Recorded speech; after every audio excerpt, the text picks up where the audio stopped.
আসসালামু আলাইকুম। Professional training বা প্রফেশনাল ইন্টার্নশিপ করতে চাচ্ছেন, কিন্তু এত প্রতিষ্ঠানের ভিড়ে কনফিউজড হয়ে যাচ্ছেন। আবার প্রতিষ্ঠানের ভিজিটে গেলে চাকচিক্যময় ল্যাব সেটআপ, অনেক রকমের মালামাল, মেশিনারিজ, অনেক কিছু অনেকে চালিয়ে দেখছে বা দেখাচ্ছে। এতে করে আপনারা দ্বিধাদ্বন্দ্বে পড়ে যাচ্ছেন যে কীভাবে প্রতিষ্ঠান নির্বাচন করবেন। তো আপনাদেরকে একটা খুবই বেসিক এক্সাম্পল দেই।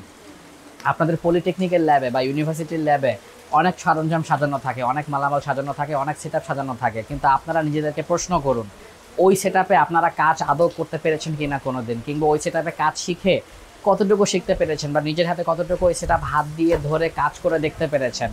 উত্তর হবে না, মোটেও সেগুলো সেটআপে আপনারা কাজ শেখার সুযোগ পাননি, বা ওই সমস্ত আকর্ষণীয় নান্দনিক সেটআপ থেকে আপনারা কোনো কিছু শিখতে পারেননি। তো আপনাদেরকে মগজ ধরাই, ব্রেইন ওয়াশ, আই ওয়াশ দেওয়ার জন্য অনেকেই অনেক সেটআপ রেডি করে রেখেছে।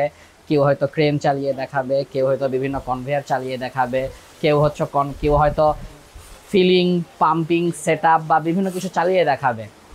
কিন্তু দিন শেষে আপনারা ফোকাস করবেন কাদের রানিং শিক্ষার্থী আছে, কারা সারা বছর কাজ শিখায়, কারা মালামাল যন্ত্রপাতি আপনার হাতে তুলে দিবে, কারা পিএলসির সেটআপ আপনার হাতে তুলে দিবে প্রোগ্রামিং প্র্যাকটিস করার জন্য, কারা বিভিন্ন যন্ত্রপাতি তুলে দিবে আপনার হাতে বিভিন্ন সার্কিট নিচের সাথে কানেকশন দেওয়ার জন্য। যে সমস্ত প্রতিষ্ঠানে আপনি রানিং সেটআপ পাবেন, রানিং স্টুডেন্ট পাবেন, রানিং মালামাল পাবেন, আপনি অবশ্যই সেই সমস্ত প্রতিষ্ঠান নির্বাচন করবেন। এতে করে আপনি প্রতারিত হবেন না, এবং আপনার ইন্টার্নশিপের 3 মাস সময় আপনি যথাযথ জায়গায় ব্যয় করতে পারবেন, এবং আপনার টাকারও কোনো অপচয় হবে না। ধন্যবাদ সকলকে। আসসালামু আলাইকুম।